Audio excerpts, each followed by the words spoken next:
Welcome to another edition of Bosch Solves. Today we have a vehicle in the shop with a tire warning light illuminated.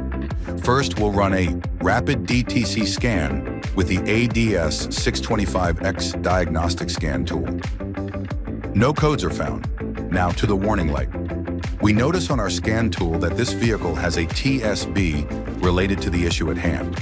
This particular vehicle happens to have a TPMS system called Misuse Prevention Logic installed, which prevents the TPMS sensors from incorrectly learning tire pressures.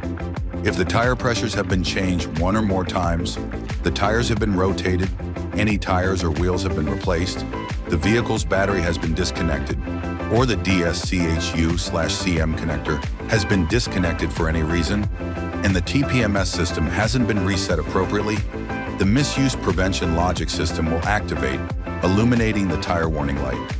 To remedy the error and clear the warning light, we confirm the vehicle is on safe, level ground and adjust each tire to the specification required. After this, we can initialize the TPMS reset with the ADS 625X by selecting Chassis, ABS/DSC, then TPMS reset. Lastly, we'll perform a final rapid DTC scan with the ADS 625X to ensure there are no codes that came up during the relearning before returning the vehicle back to the customer. And that's how Bosch solves a vehicle with an illuminated tire warning light. Bosch, the global leader in the automotive aftermarket, providing solutions for every shop.